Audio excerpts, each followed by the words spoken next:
Lord, how good it is for us to be here.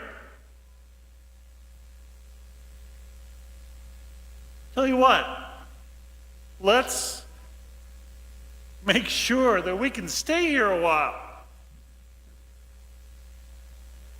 All you got to do is tell me, and I will set up a tent for you. And I will set up a tent for Moses, and I will set up another tent for Elijah. You notice that Peter did not want Moses and Elijah rooming together. Because if that had been the case, then the whole scene up there would have just been two tents.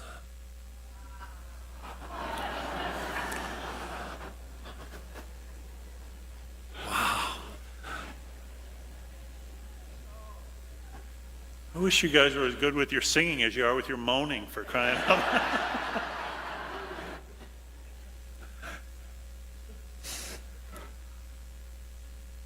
But anyway, Peter said, this is great. We want to stay up here. Let's settle into this. This is wonderful, Lord. Wasn't meant to be that way. It'd be awesome to stay up here at the top. Wouldn't it be fantastic to keep this cozy, special relationship with Christ? I just love to settle down and camp right here. Feeling of being on top of the mountain is just great. But that's not what it's all about. The point is that we bring the knowledge that Jesus is God's beloved Son down to earth. He himself didn't want to be floating somewhere between heaven and earth. Otherwise, he wouldn't have said while he was still sitting in heaven that he would be heading way down to earth himself.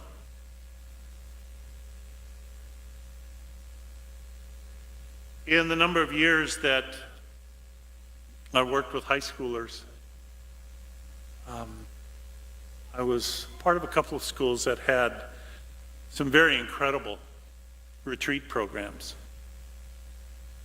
Some very intensive retreats, especially for the older kids, that for so many of them made a real difference in their lives. And when they graduated, and we're talking about the high points of their time at their school, they would mention their junior or their senior retreat.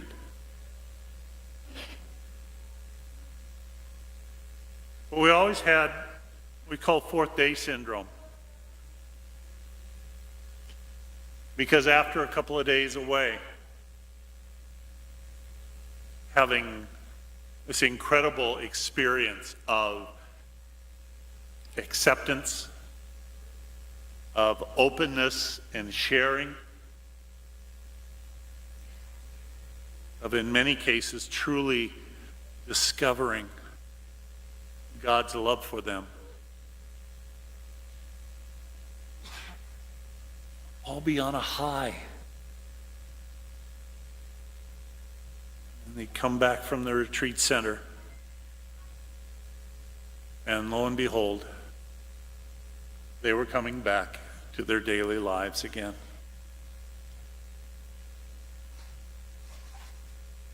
And all that specialness that they had felt, they were surrounded with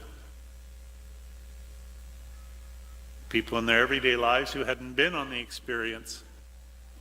They didn't share it. And sometimes the retreatants would take a real nosedive.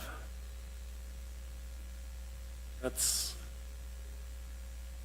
what Peter was hoping for here. You've seen the glory. But Jesus says, okay, but there's still our day-to-day lives.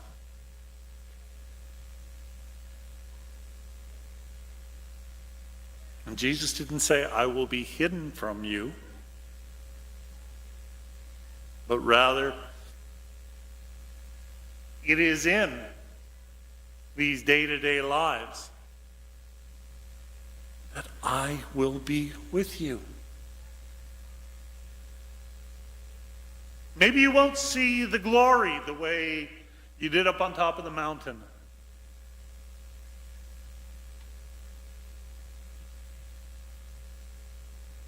But religion and faith is much more than just the spectacular things.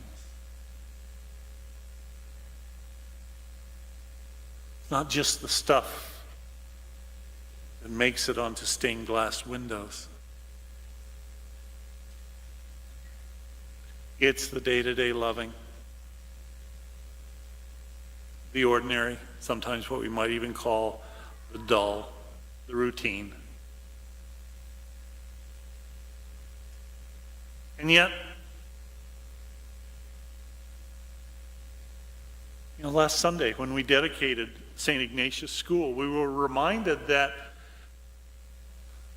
the motto, spirituality of the Jesuits whom St. Ignatius founded is very simply finding God in everything. Everything.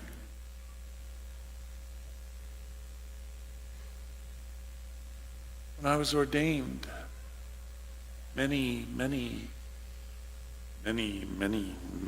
years ago, I had a little card made up. On the back it had my name and the date. But on the front, the saying that I chose was, to see God in everything makes life the greatest adventure there is.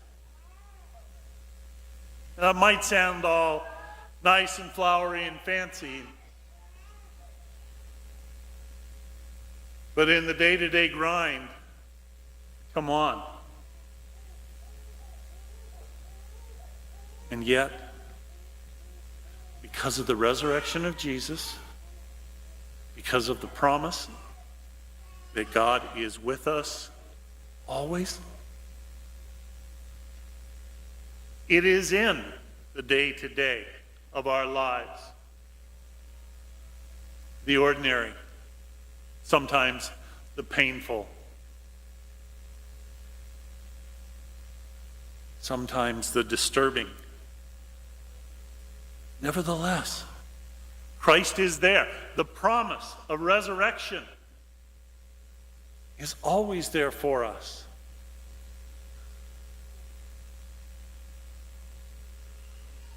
That's why God gives us our daily lives, so that we can encounter Him in so many different ways and know that we are blessed.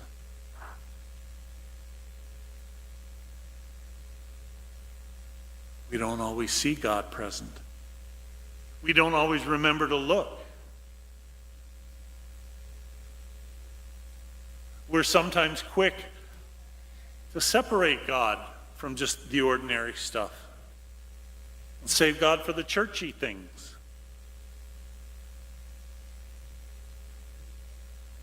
That's why we have an event like the Transfiguration, to remind us, as Jesus reminded Peter, James, and John, that there's much more to it all than just what we see from day to day, or that we forget to see from day to day. That's why God has given us events like the Transfiguration, because sometimes we forget to look at our world and see God's majesty. Sometimes we take it for granted. Sometimes we fail to listen to the laughter of a child or be moved by a favorite piece of music. Be lifted up by God's joy.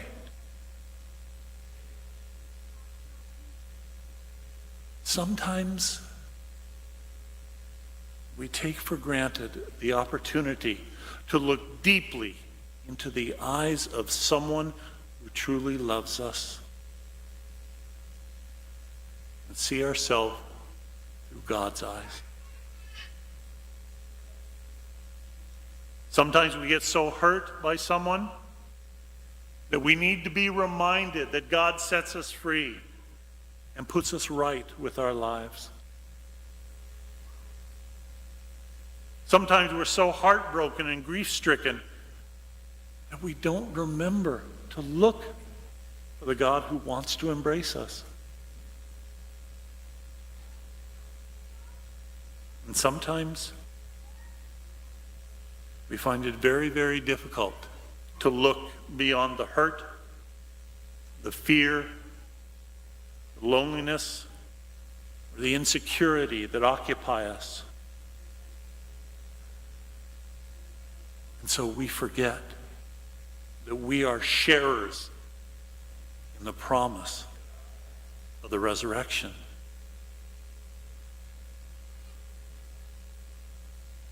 Every now and then,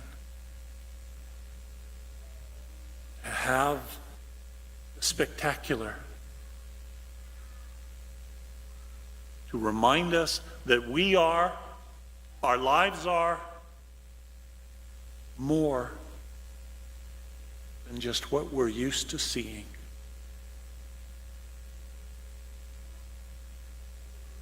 Promise. Let's hope.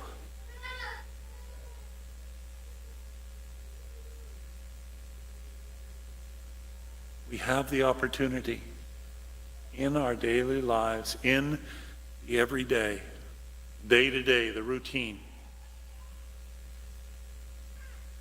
to encounter Christ in so many ways and know that we are blessed.